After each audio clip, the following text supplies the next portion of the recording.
नमो सिद्धाणं नमो आयर्याणं नमो अज्जायाणं नमो लोई सव्वसाहुणम् नमः श्रीवर्धमानाय निर्धूतकलीलात्मने सालोकानां त्रिलोकानां यद्विद्यादर्पणायते। प्रथम तीर्थंकर आदिनाथ ऋषभदेव आदिनाथ भगवान की, आचार्य प्रवर गुरुवर विद्यासागर जी महाराज की, आचार्य प्रवर समय सागर जी महाराज की, आने वाले अक्षय तृतीया पर्व की अच्छी तरह के थोड़ा सा इसे हम समझने का पुरुषार्थ करेंगे। कल हमने इतना देखा, ऋषभदेव प्रथम तीर्थंकर इस युग के धर्म तीर्थ का प्रवर्तन जिनके द्वारा होना है, वह भी आज उस आहार रूपी चर्या के लिए श्रावक के घर आ रहे हैं। वैसे वो सब कुछ छोड़कर गए हैं, फिर मुनि महाराज को आपके घर आने का एक ही प्रयोजन क्यों रखा? कभी आपने इस पे सोचा? कभी आप इस पे विचार आता है आप लोगों की कि सब कुछ छोड़ने के बाद उनका आपके घर आने का प्रयोजन क्यों होता है? और इस चर्या में विशेष तौर से उन्होंने ऐसी चर्या क्यों बनाई तीर्थंकरों ने कि विशेष तौर से आपके घर आना ही पड़ेगा मुनि महाराज को आहार लेने के लिए, और कोई प्रयोजन नहीं उन्हें और कोई शर्त नहीं लगाई, लेकिन उनके आहार चाहिए तो फिर आप श्रावकों के घर जाइए। आहार चाहिए तो उनके पास ही जाना होगा, ना तुम स्वयं बना सकते हो, ना अपने साथ रख सकते हो, ना अपने पास बुला सकते हो, ना किसी से तुम कह सकते हो। उनके घर जब आहार बने वह समय आप जाइए, और मूलाचार में उसको कैसे जानेगा उसका क्या समय हो गया आहार का? तो उन्होंने एक संकेत दिया। अब तो वो संकेत नहीं मिलता। पहले आपके यहाँ पर धुआं उठता था, है ना? जब भोजन बनता था तो भोजनशाला से एक चिमनी होती थी, चिमनी से धुआं उठता था, तो उस धुएं से पहचान जाते थे कि ये अब भोजन बन गया है। और धुआं बन रुक जाता तो साधु पहचान लेता था। दूसरा चिन्ह दिया कि बच्चे जब अपने पेट पर हाथ फेरते हुए निकल जाए तो समझो कि भोजन कंप्लीट है, अब तैयारी है, अब साधु निकल जाए आहार के लिए। ये दो चिन्ह उन्होंने दिए। मैं इसे पढ़ के बड़ा आश्चर्य करता रहा कि कितनी दूरदृष्टि है। अपने यहाँ पर हर चीज की एक संकेत है, मुद्रा है। अब साधु निकला है ये कैसे पता पड़ेगा श्रावक को? तो साधु एक मुद्रा लेके निकलता है इस तरीके से, सिंह वृत्ति। देखना कुछ चीज आपको आज अक्षय तृतीया के इस बहाने से आपको कुछ अच्छी चीजें भी दे रहा हूं, उन्हें आप समझने का पुरुषार्थ करना। इसे बोलते सिंह वृत्ति। सिंह वृत्ति पूर्वक जब साधु याचना नहीं करता तब वो सिंह वृत्ति से निकलता है, और ये संकेत हो जाता है कि साधु किस प्रयोजन से आज हमारे नगर में आया है। और आपके द्वार के सामने जब निकलता है तब आपके द्वार के सामने आपको पड़गान करने का, उसको बोलते द्वारा प्रेक्षण। आप द्वारा प्रेक्षण करके साधु को बुलाते हैं, आइए आइए। कैसे बुलाते हैं? तो राजा श्रेयांश ने कैसे बुलाया देखिए। जब राजा श्रेयांश ने देखा कि मेरे दर पर प्रभु आ रहे हैं और इस युग के प्रथम तीर्थंकर आए हैं, किसी को विधि पता नहीं, किसी को दाता के गुण पता नहीं। दाता के गुण जब पता नहीं होते हैं तब भी आप गलती कर बैठते हो, और विधि के अभाव में भी आप आहार दान नहीं कर पाते। तो दो चीज आपके अंदर जरूर होना चाहिए। एक तो नवदा भक्ति आपको करते हुए आना चाहिए कि नवदा भक्ति कैसे की जाती है।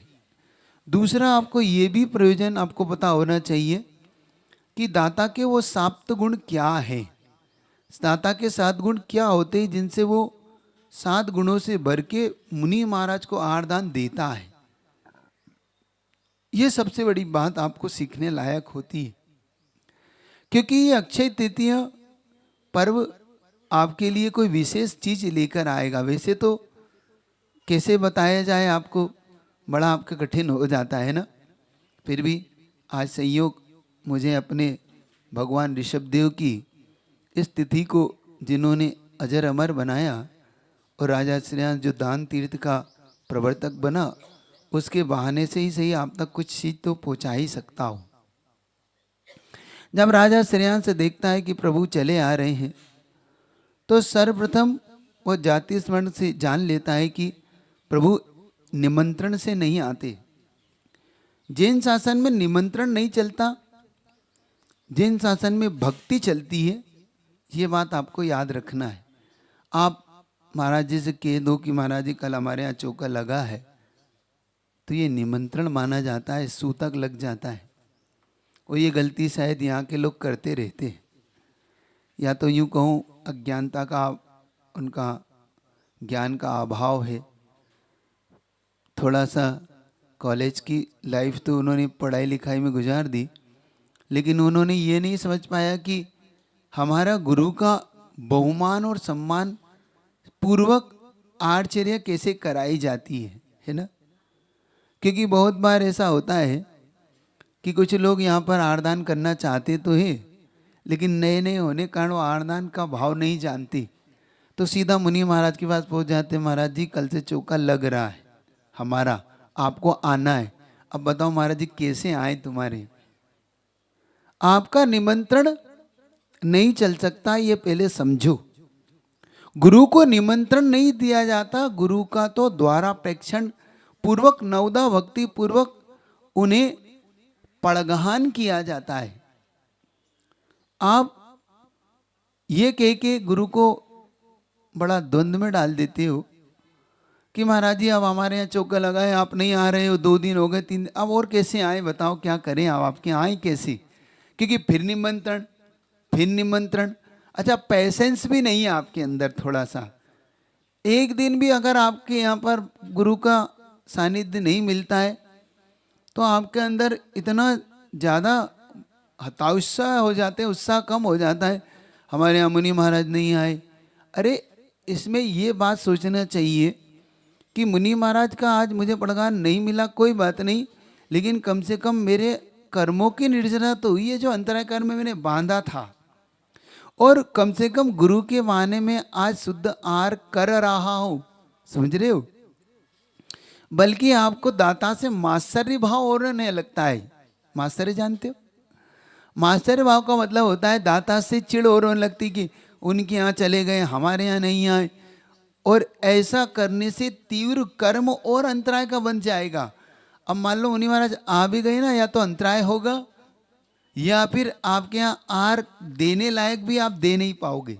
समझो इस बात को। कभी भी किसी दाता से चिढ़ना नहीं, कभी किसी दाता की उपेक्षा करना नहीं, किसी दाता के प्रति बुरे भाव लाना नहीं। ये समझने का पुरुषार्थ करो, तभी दान का फल पा पाओगे। दान का फल क्या मिलता है देखना। राजा श्रेयांश ने सबसे पहले उनका पड़गहान किया और भक्ति से भर के, कैसे, हे स्वामी अत्र अत्र तिष्ठ तिष्ठ। अब आपको अगर नहीं आता हो तो आप हिंदी में भी बोल सकते हैं, हे मुनि महाराज आइए आइए, रुकिए रुकिए, ठहरिए ठहरिए। आपको अगर संस्कृत नहीं आती हो ना, अब क्योंकि आप नए नए, तो मुझे कोई आपत्ति नहीं है इससे, ना कोई गुरुओं को आपत्ति है आपकी हिंदी से। कभी आपको नहीं आती है संस्कृत, तो कभी कभी लोग नहीं बोल पाते, तो आप इतना तो बोल सकते हैं, हे मुनि महाराज आइए आइए, हमारे यहाँ ठहरिए ठहरिए, आहार ग्रहण कीजिए, आइए आइए। तो अत्र अत्र का मतलब ही होता है आइए आइए, तिष्ठ मतलब रुकिए रुकिए, अत्र मम सन्नितो, मेरे निकट आइए भगवान। कभी आप ऐसे ही भगवान को बुलाया करो और ऐसे ही गुरु को बुलाया करो। ये एक ही तो अवसर है जिसमें आप गुरु को बुलाते हैं। फिर उन्होंने 3 परिक्रमा दी आदिनाथ भगवान की। श्रेयांश ने 3 परिक्रमा दे के भगवान को बड़ी भक्ति से बुलाया। नमोस्तु भगवन, मन शुद्धि, वचन शुद्धि, काय शुद्धि, घर में प्रवेश करिए।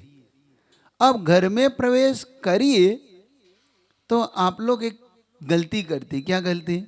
वो भी सुधारिएगा। आप लोग मुनि महाराज को तो आगे कर देते और आप पीछे हो जाते। अब महाराज जी जाएं कहाँ पे? महाराज जी को पता है आपका घर पहले से, आपने कहीं संकेत दे रखा क्या? नहीं ना।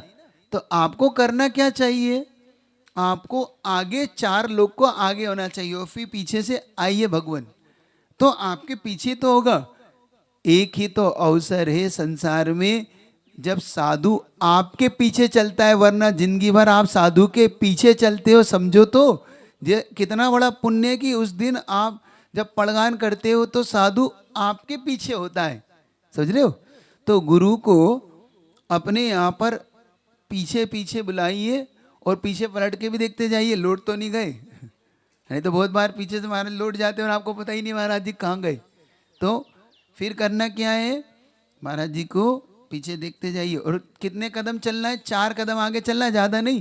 नहीं तो बहुत लोग दौड़ के एकदम आगे निकल जाते हो। अब आप दिख ही नहीं रहो, मैं कहाँ जाऊँ? और महाराज जी आए नहीं, तो आप उनके 4 कदम आगे और 1-2 लोग पीछे, ताकि महाराज जी को कोई विघ्न उत्पन्न ना हो। अब महाराज जी को आप ले जाइए, फिर घर में प्रवेश कराइए। द्वार पर भी आप शुद्धि नहीं बोलते, तो वहाँ पर शुद्धि बोलना पड़ती है प्रवेश करने की, क्योंकि महाराज जी का अचोरी व्रत है ना। तो अगर बिना कहे प्रवेश करेंगे तो उन्हें चोरी का दोष लगेगा। तो वो अपने अचोर व्रत का पालन करने के लिए बिना कहे प्रवेश नहीं करते आपके द्वार पे। तो आपको कहना पड़ता है, हे भगवान, मन शुद्धि है, वचन शुद्धि है, काय शुद्धि है, आप घर में प्रवेश करिए। फिर महाराज खड़े रहते हैं, तो आप क्या गलती करते हैं? शायद महाराज जी को चौकी शायद हिल रही है तो आप चौकी उठा लेते। चौकी मत उठाइए, आप कहिए उच्चासन ग्रहण करिए, निवेदन तो करिए, क्योंकि बिना आपके निवेदन के मैं बैठ नहीं सकता, क्योंकि मेरा घर नहीं है, मेरा पाटा नहीं है। तो आपको क्या करना है? फिर ये मुख से कहना है, भगवान उच्चासन ग्रहण करिए, तब महाराज जी बैठ जाएंगे। लेकिन अब महाराज जी खड़े रहते हैं और आप, क्या हो गया महाराज जी क्यों नहीं बैठ रहे? इसलिए नहीं बैठ रहे कि आपने निवेदन नहीं किया उनसे। अब आप निवेदन करिए। फिर उच्चासन ग्रहण करने के बाद फिर महाराज जी से फिर क्या कहना है अपने को? भगवान आपके चरण की रज लेना चाहता हूँ, मैं गंधोदक चाहता हूँ, आपके चरण दे दीजिए। तो आपको वो चरण रख देंगे। आप सीधी सीधी थाली रख दी और कुछ बोला तो है ही नहीं। फिर ये महाराज करुणा करके अपने पैर आगे कर देते हैं। लेकिन अगर सही करना है तो उसका तो यही है, भगवान आपके चरणों का गंधोदक चाहता हूँ, आपके चरण का प्रक्षालन करने की अनुमति दीजिए और आपके चरण दीजिए।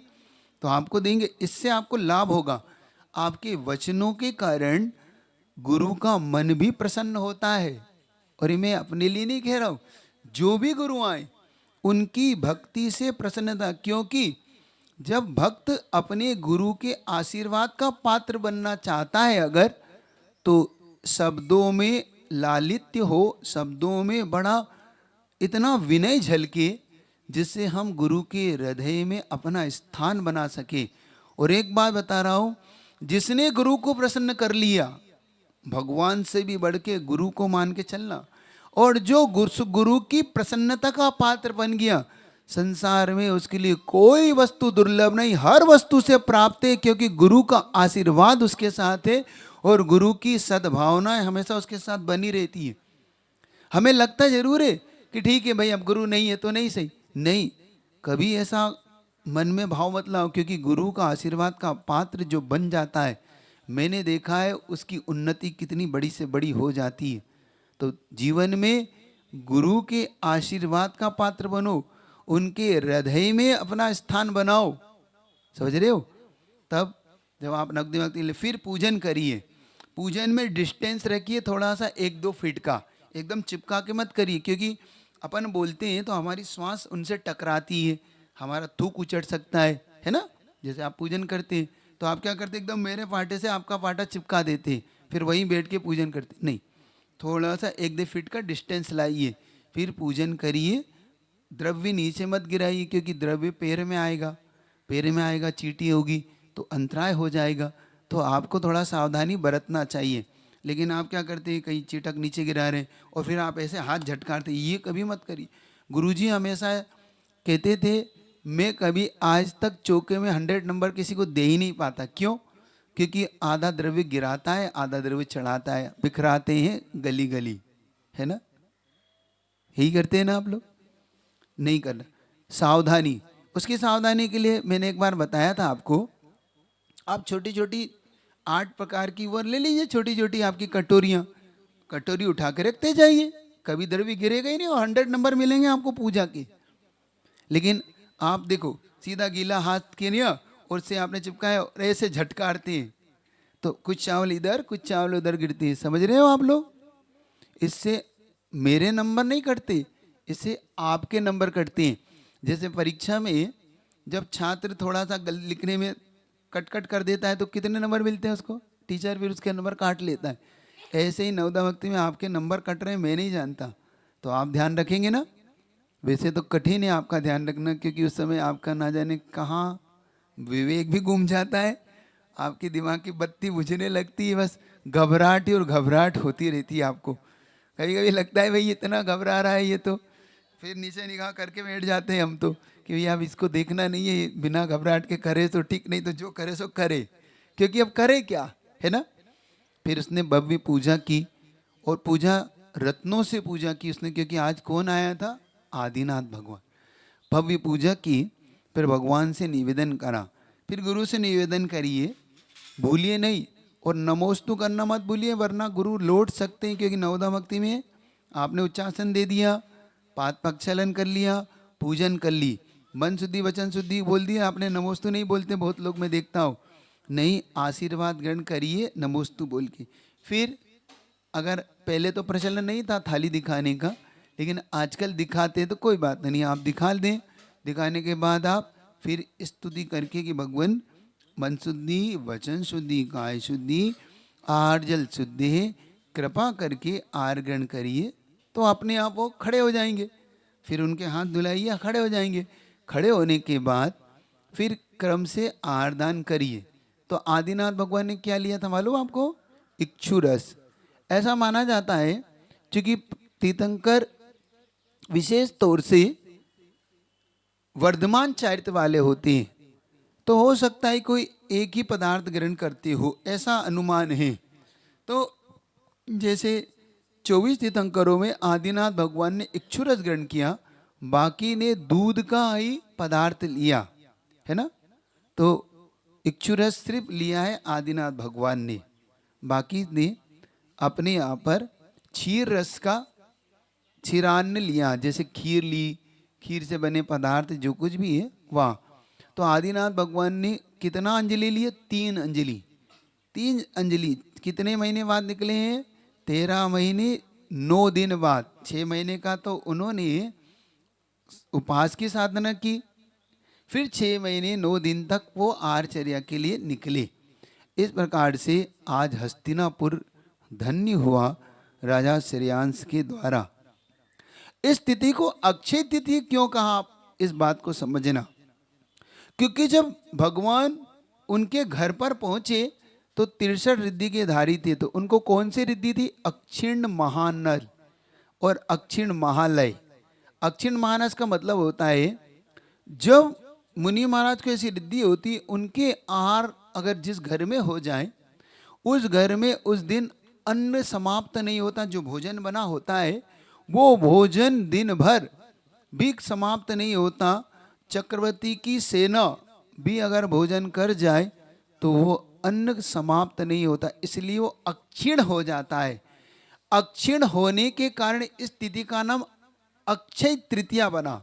जैसे आखा तीज भी बोलते हो, और आप लोग और कुछ बोलते हो ना, इसको तीज भी बोलते हैं, आखा तीज भी बोलते हैं, और अक्षय तृतीया भी बोलते हैं ना। तो अक्षय तिथि क्यों पड़ा, इसका नाम पता पड़ा? क्योंकि अक्षय होने से और ये बात सच है, महान साधक जिस घर में आहार कर लेते हैं उस घर में ऐसी महान चीज़ें देखी जाती है। और हम तो गुरुजी के साथ भी ऐसी कई प्रसंग हमने देखे जहाँ पर आचार्य भगवान के आहार हुए और जहाँ पर 4 लोगों का भोजन बना था वह 400 लोग भोजन कर गए और भोजन कम नहीं पड़ा। तो जब गुरुजी के साथ ऐसा हो सकता है तो सोचो कि साक्षात तीर्थंकर के साथ क्या होता होगा। आप लोग इस आहार दान को इतना बड़ा प्रसंग मान के चलना कि एक श्रावक के जीवन में, ऐसा मैं मानता हूं कि ऐसा कौन सा कार्य होगा आपके जीवन में सर्वश्रेष्ठ कार्य, और इस कार्य के लिए मैंने एक चीज प्रसंग आपके सामने रख रहा हूं कि आहार दान के प्रभाव से क्या निधत्तित निकातित जैसे कर्मों का भी क्षय देखा जा सकता है। क्योंकि मैं जब एक प्रसंग पढ़ रहा था अकृत पुण्य का, अकृत पुण्य जैसे व्यक्ति ने निर्माल्य का सेवन करके जिसने मंदिर में चोरी करने का पाप किया था, कभी उसके अकृत करने की पुण्य पढ़ना जो बाद में धन्य कुमार बनता है।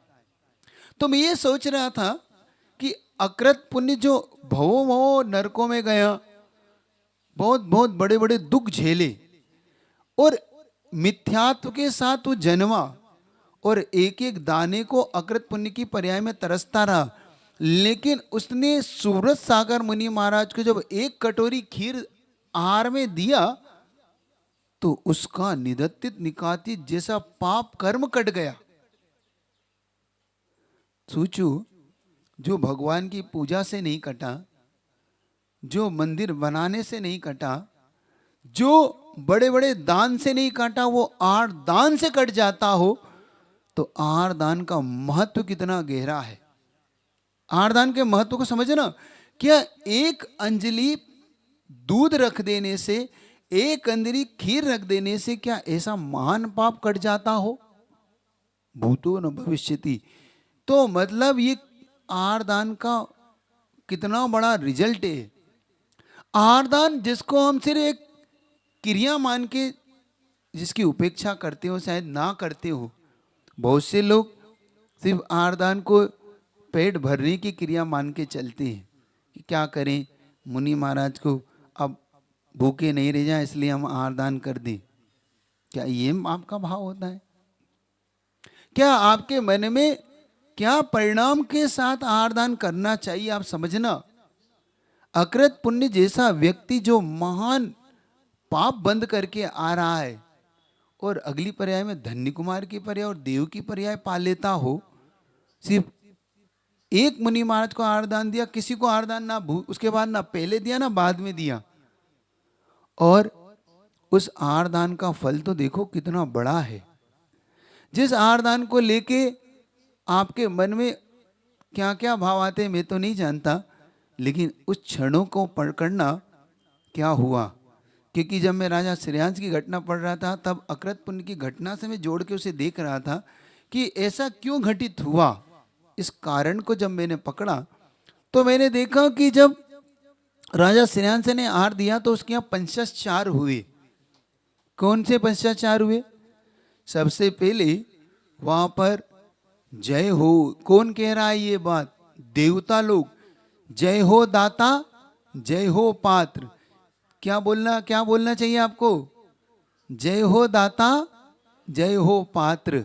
कि धन्य है दाता, धन्य है पात्र, धन्य है दाता, धन्य है पात्र। क्यों? क्योंकि ये धन्य है जिसने आज आहार दान का फल पाया है, जिसने आहार दान का मन बनाया और आहार दान देने का ये तीव्र पुण्य कमाया है। क्योंकि गुरु बिना पुण्य के आपके पास नहीं आ सकते। आप कितने ही बड़ा से बड़े दान कर लो, लेकिन जब तक आपके पल्ले में वो पुण्य नहीं हो गुरु को बुलाने का, तब आप कुछ नहीं बुला सकते बंधुओं। आप कितना ही पुरुषार्थ कर लेना, और कई बार तो मैंने भी ट्राई किया कि उसके यहाँ जाऊँ, लेकिन जा नहीं पाता क्योंकि उसका पुण्य ही नहीं। एक बार ऐसा एक दाता मेरे से मिला, महाराज 1 महीना हो गया आपके चरण ही नहीं पड़ रहे। जब गुरुजी के साथ हम लोग थे, अब नई नई दीक्षित हुई थी, वो पहचानते थे थोड़ा सा, तो उन्होंने कहा कि महाराज आपके चरण नहीं पड़ रहे। तो मैंने भी सोचा कि कोई बात नहीं, इसके यहाँ हो आना चाहिए, बहुत दिन हो गए। संयोग देखना, उस समय बहुत लोग नवदा भक्ति के लिए खड़े थे। मैं उसको ढूंढने गया, कहाँ गया दाता, तो दाता उस दिन उस जगह पे नहीं खड़ा होकर और जगह खड़ा हो गया। अब मैं उसे ढूंढ रहा हूँ और वो जहाँ खड़ा है वो मेरे पास खड़ा है और मैं उसे सामने देख रहा हूँ कि कहाँ है। और मैं लौट गया, लौट गया तो मैंने पास फिर आता है, महाराज जी आज फिर नहीं आए। मैंने क्यों, आप तो दिखे ही नहीं। महाराज जी आपके पास ही तो बोल रहा था हे स्वामी हे स्वामी। मैंने कहा भैया तेरा पुण्य ही कमजोर है, इसका मतलब कभी कभी दाता का पुण्य भी कमजोर पड़ जाता है। तो पुण्य बढ़ाया करो, बाकी शिकायत करने की अपेक्षा, आप लोग की शिकायतें बहुत होती हैं, ते मत करो, बल्कि ये कहो धन्य दाता धन्य पात। जब देवताओं ने एक ये घोषणा की, फिर देवताओं ने रत्न वृष्टि की राजा श्रेयांश के आंगन में कि आज हम लोग नहीं दे पाए। क्यों कर रहे हैं देवता, समझना इस बात को। आखिर देवताओं को ये करने का कारण क्या है? क्योंकि देवता आज अपने आप को सबसे ज्यादा निम्न स्तर का मान रहे हैं।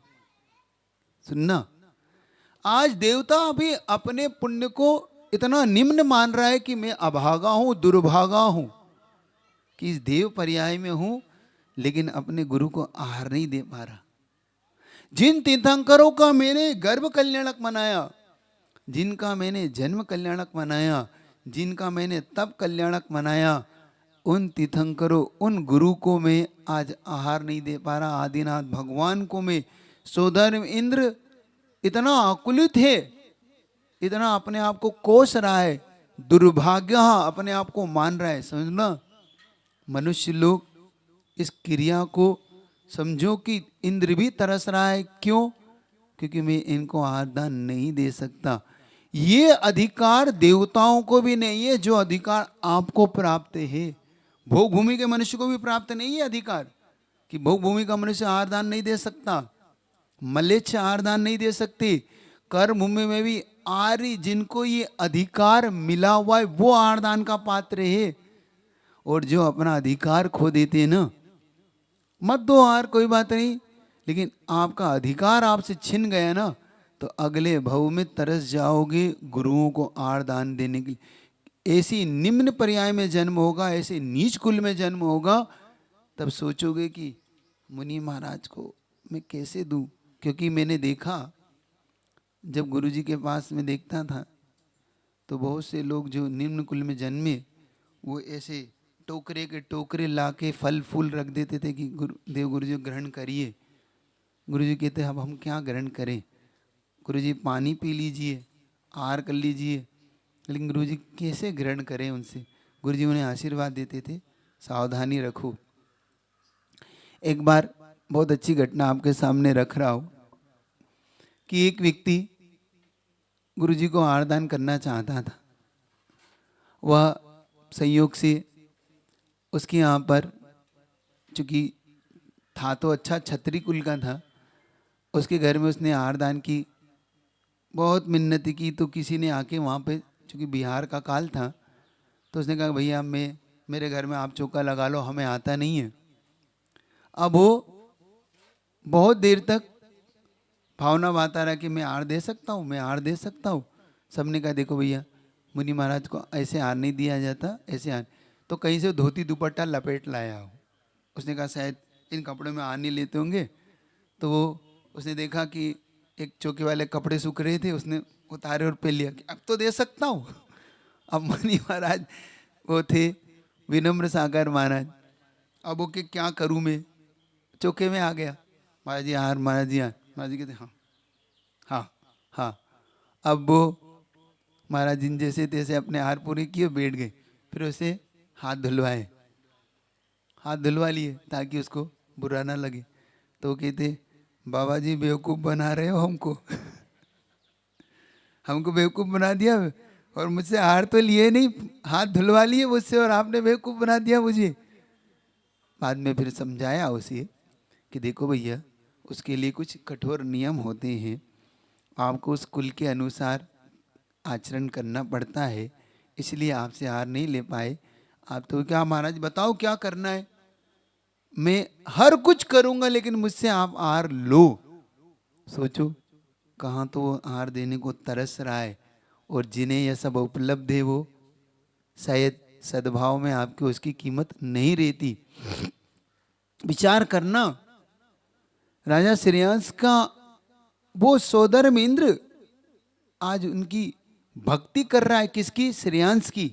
क्या कह के? धन्य दाता धन्य पात्र, रत्न बरसा रहा है। उससे भी मन नहीं भरा तो गंधोदक वृष्टि कर रहा है, उससे मन नहीं भरा तो पुष्प बरसा रहा है, उससे भी मन नहीं भरा तो देव दुंद भी बजा रहा है। कितने? 12.5 करोड़ वो बाजे बजाकर उस राजा श्रेयांश का सत्कार कर रहा है कि तू मुझसे भी ज्यादा आज भाग्यशाली है श्रेयांश, तू मुझसे ज्यादा भाग्यशाली है कि तूने आज तीर्थंकर को आहार दिया।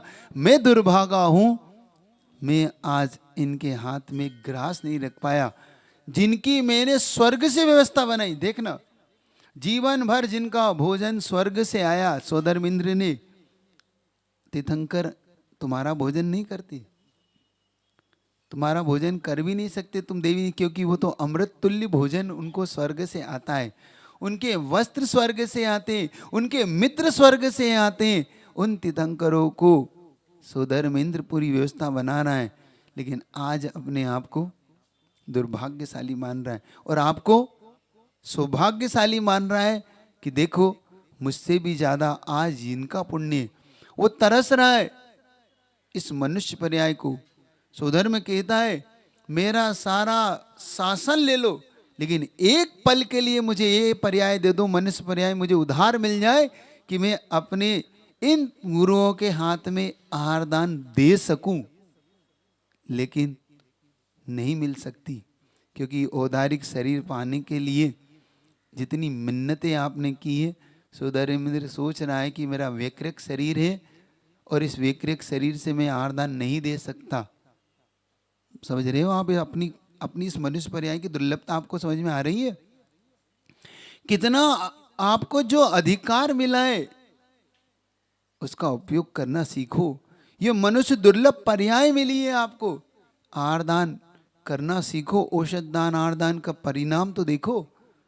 वह सोदरमिंद्र 1 मिनट के लिए कह रहा है कि बस ये मुझे 1 मिनट के लिए दे दो, मैं सारा राज्य ले लो, धन ले लो, वैभव ले लो, लेकिन मुझे 1 मिनट के लिए औदारिक पर्याय दे दो जिससे मैं अपने गुरु को दान दे सकूं। ना, संभव नहीं था। सोदरमिंद्र सिर्फ आंखों में सजल करके रह गया, धन्य करता रहा, बाजे बजाता रहा, रत्न बरसाते रहा। क्यों नहीं दे पाता? कभी आपने विचार किया क्यों लोग इंद्र लोग आ नहीं दे पाते? क्योंकि उनके कंठ में एक तो अमृत है, कभी वो भोजन बनाते ही नहीं, और आहार दान देगा तो कल्पवृक्षों से लाएगा। अब कल्पवृक्ष का आहार मुनि ले नहीं सकते। सोचे ना, तुम्हारे आहार से ज्यादा आहार शुद्ध है कल्पवृक्ष से, कोई अंतराय नहीं आ सकता, क्योंकि उसमें कोई बाल नहीं आ सकता, कोई जीव नहीं पड़ सकता। फिर भी तुम्हारे आहार, तुमसे क्यों आहार लिया?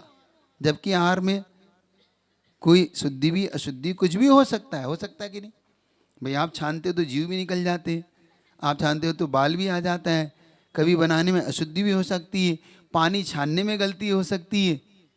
फिर भी तुम्हारी इस सिर्फ क्रिया को करते हुए भी सिर्फ अधिकार आपको मिला। क्यों? क्योंकि तीर्थंकरों ने ये करुणा नहीं की होती आप पे, तो आपको अपने पाप धोने का कोई साधन नहीं मिलता। ये तीर्थंकरों की अनुकंपा का परिणाम है, जिन्होंने आपको ये अवसर दिया। क्योंकि आप जिस धन को कमाते हो, आप जानते हो कितना पाप करते हो, कितना झूठ, कितनी चोरी, कितना उसमें सब कुछ होता है, हिंसा होती है इस सब पाप को कमाने के लिए। और अगर आप सोचते रहे हो कि हम तो जॉब में हमको नहीं होता, तो ये मत समझना कि आपको पाप नहीं लगता है। जॉब वालों को भी उतना ही पाप है जितनी तनख्वाह है, जितना बड़ा पैकेज उतना बड़ा पाप है।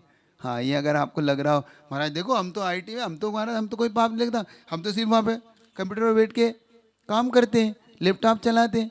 याद रखो, उस लैपटॉप के द्वारा जितना पाप हो रहा है ना, हाँ सब, क्योंकि कोई तनख्वाह आपको फोकट में थोड़ी मिल रही, वो कोई फैक्ट्री चल रही है, कोई खदान चल रही है, उसकी आपको पूरी ऐप बनाने को दी जा रही है, आपको वो कार्य करने को दिया जा रहा है, सेल्समैन का कुछ भी जो भी आपको फील्ड दी गई है उसके अधिकारी आप है कि नहीं? तो जहाँ जितना हो रहा है उसका अधिकारी आप है, याद रखना।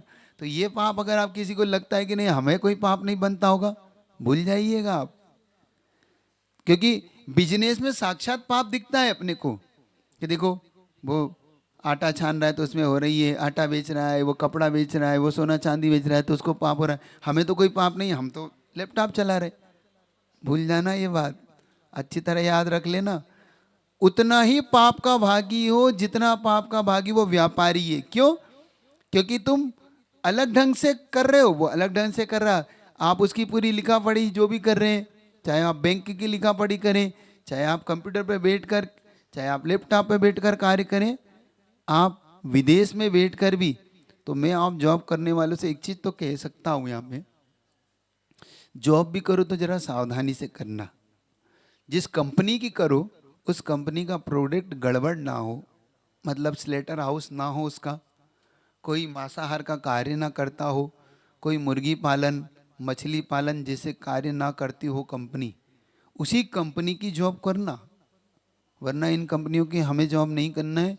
हम भले अपने गांव में जाके अपनी किराना दुकान चला लेना, पिताजी का कपड़े का व्यापार कर लेना, थोड़ी कम रोटी कम घी की खा लेना, लेकिन ऐसी पाप की रोटी मत खाना, और ऐसी पाप की रोटी गुरु को भी मत देना, क्योंकि ऐसा व्यक्ति दान का अधिकारी नहीं है। याद रखना, जो स्लेटर हाउस पाप के काम करते हैं, प्रेस्टिसाइज का काम करते हैं, जो ऐसे पाप के काम करते हैं वो दान का अधिकारी नहीं है बंधु, याद रखना। इसलिए कह रहा हूँ, तो ऐसी कंपनी में जॉब करते समय जरा उसका सर्च जरूर करना, कंपनी क्या करती है। कपड़े का है कोई दिक्कत नहीं, सोने चांदी का बिजनेस कोई दिक्कत नहीं, उसका और कोई बिजनेस है जिसमें पाप नहीं है, जिसमें त्रस हिंसा नहीं है, ऐसे बिजनेस का कोई दिक्कत नहीं, वो आप आराम से करें। लेकिन जिसमें तरस हिंसा होती हो, संगी पंचेंद्रियों की हिंसा होती हो, विशेष तौर से उनको ही लक्ष्य करके स्लेटर हाउस से मछली पालन करके उन मछलियों को मारने भेजा जाता हो, मुर्गी पालन करके वो अंडे बेचे जाते हो, जिनके जैसे कि बाटा के कपड़े जूते बनाए जाते हैं ऐसी कंपनियों की, जहाँ पर लेदर के जूते हो, लेदर के बेल्ट हो, लेदर के उनके कोट हो, टोपी हो, ऐसी कंपनियों में थोड़ा सर्च करेंगे या नहीं करेंगे? क्योंकि अपन तो क्या करते हैं, हमारी तो जॉब लग गई, अब वो कंपनी हमसे क्या करवा रही है, हमसे कौन से पाप करवा रही है, हम कृत कारित अनुमोदना तीनों तरीके से ऐसे पाप में शामिल नहीं हो सकता जैन कुल में जन्मा हुआ व्यक्ति। तो ये याद रहे आपको, ताकि आपका अन्न जितना शुद्ध होगा, क्योंकि दाता के द्वारा दिया हुआ अन्न जितना पवित्र होगा उतना पवित्र उनका मन होगा, उनकी साधना उतनी पवित्र होगी। क्यों कह रहा हूं ये बात? आगम की घटना आपके सामने रख रहा हूं। आगम में एक घटना आती है कि एक मुनि महाराज आहार के लिए आते हैं। वो चूंकि उसका काम सोने चांदी का बिजनेस था और वो 2 नंबर का सोना चांदी खरीदता था, मतलब चोरी का। और चोरी का बिजनेस उसने कर लिया, संयोग से उसके यहाँ उस दिन उसने मुनि महाराज का बड़गान कर लिया, और मुनि महाराज का बड़गान करके आहार दान दिया। आहार देने के बाद मुनि महाराज के मन में एक भाव आया, देखना कैसा आपके अन्न का कितना बड़ा प्रभाव है। मुनि महाराज के मन में बात आई कि ये सोने का कड़ा बहुत अच्छा लग रहा है, इसके मैं ले लूं। देखना, चूंकि चोरी का दिया हुआ अन्न, कहते हैं ना जैसा खाए अन्न वैसा होए, जैसा पिए पानी। तो देखो मैं तुम्हें कुछ कहता हूं तो मेरा दोष नहीं है, उस दिन पता करो कहाँ आहार करने गया हूं, मेरा दोस्त तो है नहीं। अब मेरा प्रवचन अगर हो रहा है और महाराज ने आज ऐसा कड़क प्रवचन क्यों दिया, तो भैया आहार किसी के यहाँ हुआ है आज, उसका अन्न देखो कौन सा है। समझ रहे हो कि नहीं? समझ में आ रही बात? हाँ देखो, तो महाराज का दोस्त तो ये नहीं, क्योंकि तुमने जैसा खिलाया महाराज ने वैसा प्रवचन कर दिया। तो देखो कि नहीं, उन मुनि महाराज के अंदर ये भाव आया कि इसका कड़ा उठा लूं। और देखो वो मुनि महाराज ने, वो किसी काम के लिए गया और मुनि महाराज ने कड़ा अपने कमंडल में रख लिया। ये रियल घटना है, बता रहा हूँ आपको, आराधना कथा को उसमें पढ़ना। अब महाराज ले गए, चले गए। जब उसने बाद में खोजबीन की तो भाई कड़ा कहाँ चला गया, कड़ा तो दिख ही नहीं रहा। कि भाई मुनि महाराज आए थे, मुनि महाराज के अलावा कोई आया भी नहीं। वो महाराज तो ले जाएंगे, क्या करेंगे महाराज, क्योंकि उनका तो कोई उपयोग का है नहीं।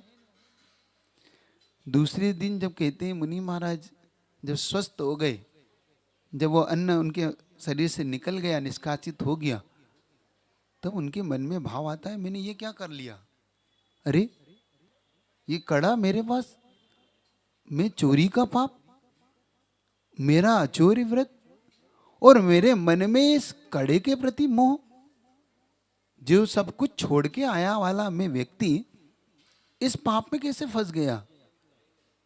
उन्होंने कहा कोई गड़बड़ तो है।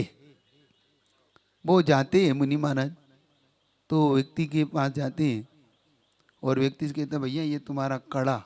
हाँ महाराज मैं ऐसे ही ढूंढ रहा था, आपके पास कैसे आया। उसने कहा बाद में बताता हूँ, पहले ये बता तू तेरा जो बिजनेस है इसमें तू चोरी का धंधा तो नहीं करता। उसने कहा महाराज आपको कैसे पता, आपको कैसे पता। मुझे ऐसे पता कि मेरे मन में भाव क्यों आया, ये मैं आज ये पता करने आया हूं, पहले ये तू बता। हाँ महाराज करता तो हूँ, 2 नंबर का अगर माल आता है तो खरीद लेता हूँ। ओहो आज समझ में आया मेरे मन में ये भाव क्यों आया, क्योंकि तेरा अन्न कैसा था, पाप का कमाया हुआ तेरा अन्न था, इसलिए मेरे मन में भाव चोरी का आया। जब वो अन्न चला गया मेरे अंदर से, तब मेरा मन वापिस से विशुद्ध हुआ। ध्यान रखो आपके दिया हुआ अन्न मुनि महाराज के अंदर तक विशुद्धि बढ़ाता भी है और उनकी विशुद्धि घटा भी सकता है।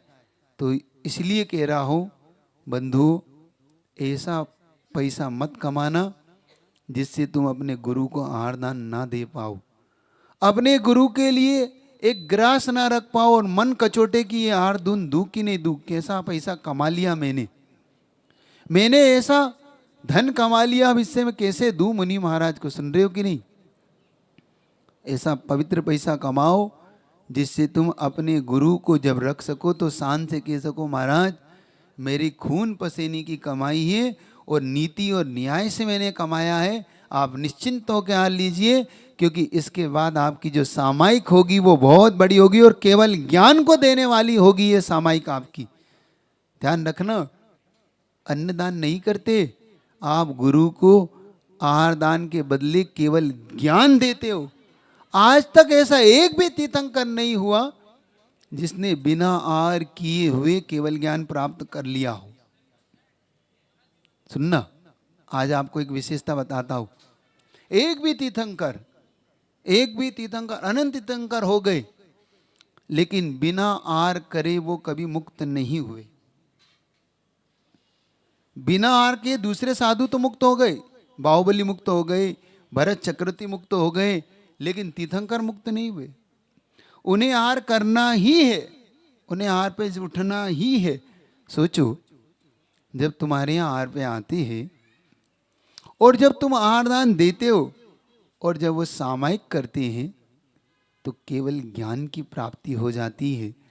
उस दाता की कितनी विशुद्धि होगी उस आहार में कि उस आहार को करने के बाद तीर्थंकर ने जैसे ही ध्यान लगाया और शुक्ल ध्यान की प्राप्ति होकर उन्हें केवल ज्ञान प्राप्त हो गया। धन्य ऐसे दाता का अन्न जिसके दाता के अन्न से उन्हें केवल ज्ञान की प्राप्ति हो गई।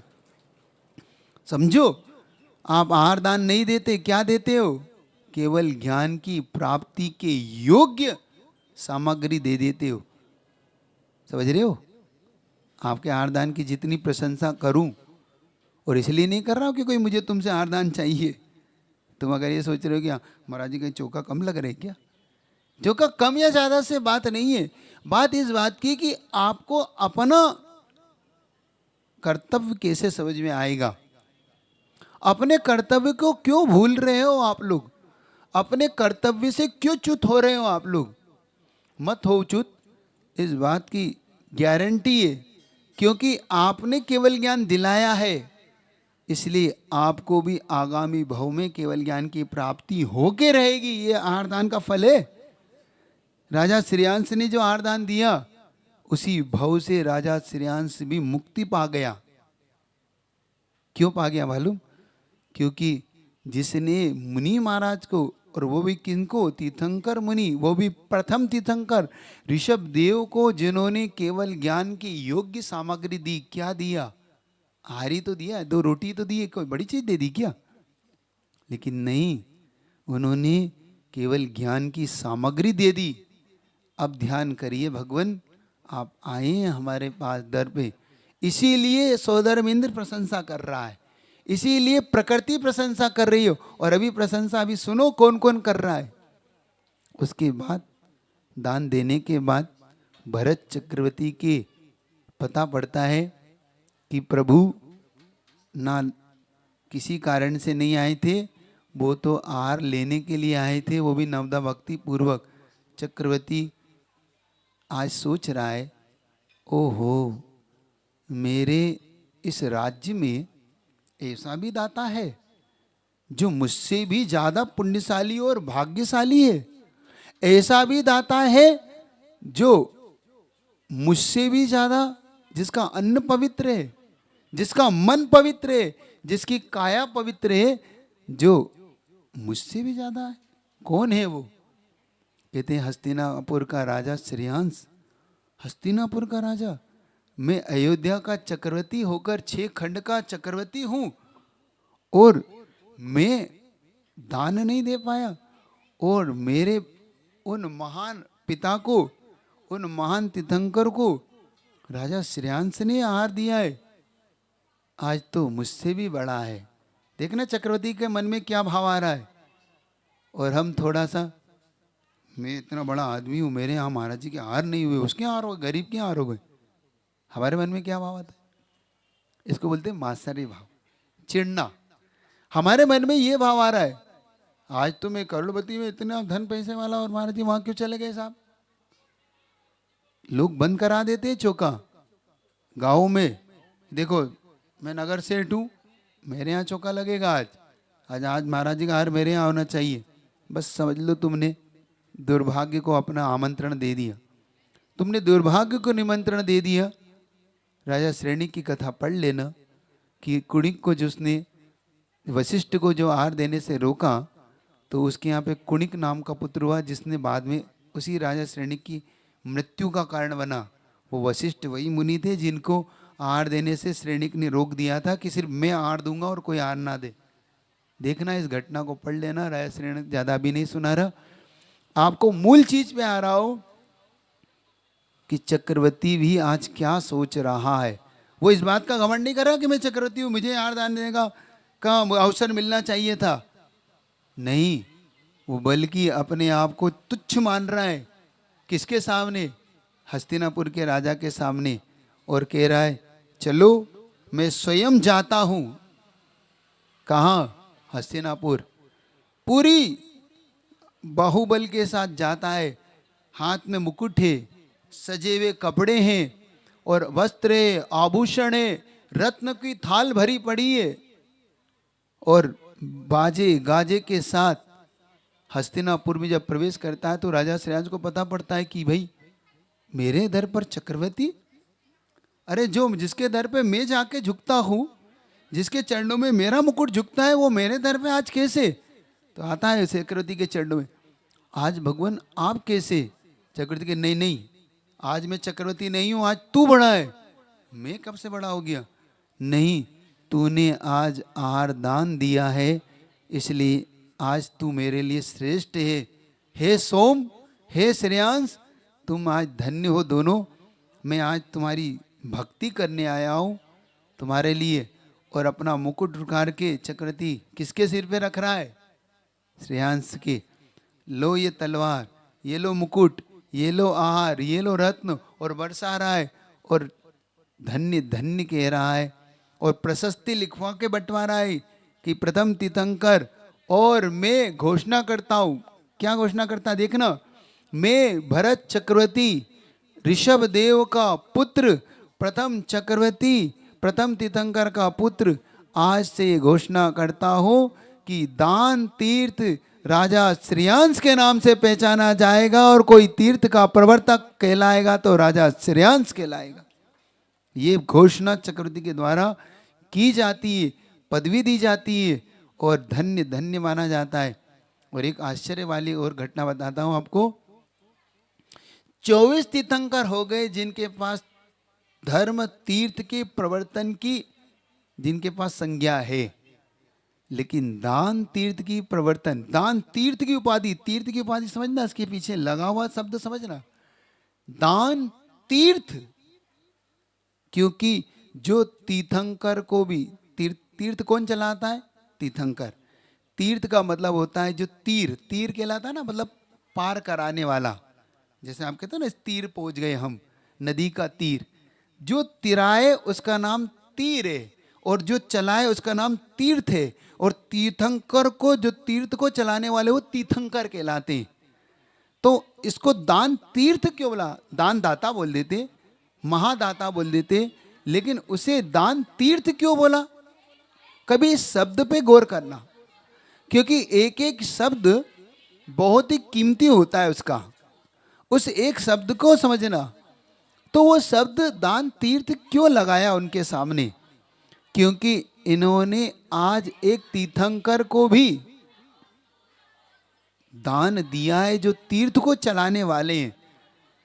बहुत गजब का प्रसंग है कि जो तीर्थंकर को भी तिरा दे, तीर्थंकर को भी जो आरदान दे दे, वो तीर्थंकर कहलाता है। वो कैसे कहलाता है? एक छोटा सा प्रसंग मैंने कहीं पढ़ा था, करके अपनी बात पूरी करूंगा ताकि आपको आगे की चर्या करा पाए। आगे की घटना और सुनना हो तो बहुत अच्छा, इसकी घटना का बहुत गजब का वर्णन आपके आमने कल रखूंगा। आज तो जितना समय उतना आपका कर देता हूँ। प्रसंग अच्छा है इसलिए आपके सामने ले आऊँ, क्योंकि आपके उससे जुड़ रहा है, इसलिए जोड़ रहा हूँ कि राम, सीता और लक्ष्मण जब वनवास को गए तो वनवास को जाते जाते उन्हें एक बार गंगा नदी पार करना पड़ी। जब गंगा पार कर रहे थे वो, तो गंगा का तीर्थ बहुत बड़ा था, तीर्थ मतलब पाट। अब क्या किया जाए? तो संयोग से उन्होंने एक नाविक को, जो धीवर होता है ना, उस धीवर को खोजा, उसकी नाव पे बैठे। तो उस धीवर ने पहले तो पैर धुलाए, पैर धुलाने के बाद फिर उसमें नाव में बिठाया। नाव में बिठाने के बाद उन्हें उस नाव से उस पार कराया। जब उन्होंने उसे पार कराया तो राम ने कहा कि सीते देख, अपने पास कुछ तो है नहीं, अब ये नाविक है, इसका भी भाई ये रोजी रोटी है, इसकी भी भाई, इसका भी इससे घर चलता। तो तू एक काम कर, तेरे पास इस सोने का कड़ा है, तो इतनी सारी चूड़ियाँ, इसमें से एक चूड़ी इसको दे दे ताकि इसका जीवन यापन हो सके। सीता ने उतारा, राम के हाथ में रख दिया। राम ने कहा कि लो भाई, तुम्हारी ये कार्य की। तो कहता है नहीं नहीं प्रभु, मुझे नहीं चाहिए। तो राम को लगा कि शायद भक्ति वसात ऐसा कह रहा है। तो राम ने कहा नहीं नहीं, कोई देखो, ये तो तुम्हारा कार्य है, इसमें कोई मैं और तुम बड़े छोटे का भेद नहीं है। तो उसने एक गजब की बात कही, वो आपके सामने प्रसंग ला रहा हूं। वो कहता है देखो, आप और हम दोनों एक ही जाति के हैं, और एक ही जाति के होने कारण मैं आपसे पैसा नहीं ले सकता। अब लक्ष्मण को गुस्सा आया, तू धीवर और राम प्रभु, और तू कह रहा एक जाति के, तेरी औकात तो भूल गया क्या? तो राम कहते शांति, लक्ष्मण शांति। राम पूछता है भाई, मैं और तुम एक जाति के कैसे हो गए, बता सकते हो? तो कहते देखो प्रभु, धोबी धोबी से पैसा नहीं लेता, नाई नाई से पैसा नहीं लेता। भाई बूट पालिश करने वाले बूट पालिश वाले आपस में उनके संबंध होते हैं ना, कि भाई धोबी ने प्रेस किया, एक धोबी दूसरे का, भाई तू भी ले जा, क्या आप दोनों एक ही जात के, क्या पैसा लेना? आप और मैं एक ही जात का हूँ इसलिए पैसे लेते हैं। बात समझ में नहीं आई। देखो प्रभु, मैं धीवर, आप प्रभु। मैं नदी पार कराता हूं, आप संसार पार कराते हो, तो दोनों एक जाति के हो गए ना। दोनों ही का काम पार उतारना है। मैं नदी पार उतारता हूं, आप संसार पार उतारते हो, और दोनों एक ही जाति के पार उतारते, इसलिए हम दोनों एक जाति के, इसलिए हम पैसा नहीं ले सकते। समझ रहे हो कि नहीं? समझ रहे हो? बात समझ में आ रही है आपको? मैं आपको ये प्रसंग क्यों सुना रहा हूं? इसलिए सुना रहा हूं कि राजा श्रेयांश ने आज उस धीवर ने जैसे कभी राम की मदद की थी, कभी कभी बोलते हैं ना आप लोग, कभी कभी प्रभु भगवान को भी भक्तों से काम पड़े, कभी कभी भगवान को भी भक्तों से काम पड़े। राम की नैया धीवर खिवैया नदिया पार करे, ऐसा आप बोलते हैं ना। भजन में कभी सुनता, वैष्णव दर्शन में मैंने कभी सुना था, बहुत अच्छा लगता है। तो मुझे लगता है कि वैसे तो गुरु को तुमसे कोई काम पड़ता नहीं है, लेकिन एक ही काम पड़ता है, जब तुम्हारे दर पे गुरु को आना पड़ता है। वो कौन सा काम है?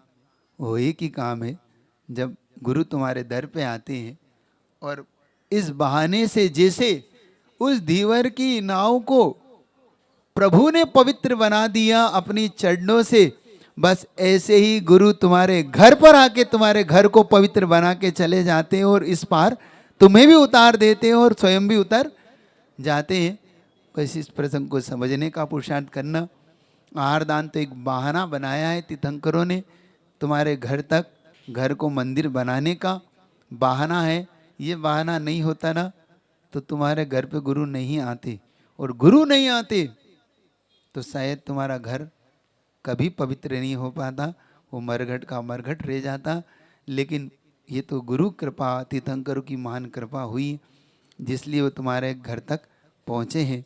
आगे चक्रवर्ती और क्या सोचता है इस अक्षय तृतीया के बारे में, और भी कुछ सुनेंगे, समझेंगे। कल दाता के 7 गुणों की चर्चा करूंगा कि 7 गुण कौन कौन से होते हैं, और दाता को उन कौन से भावों से बचना चाहिए जिन भावों से पुण्य कमजोर होता है। सुनना चाहते हो? पक्का? तो ठीक 8:30 बजे बोले आचार्य गुरु विद्यासागर जी महाराज की। ध्यान से सूझे लो कालो, सो वाणी मस्तक धरू सदा दे, हे जिनवाणी भारती तो ही जप जो तेरी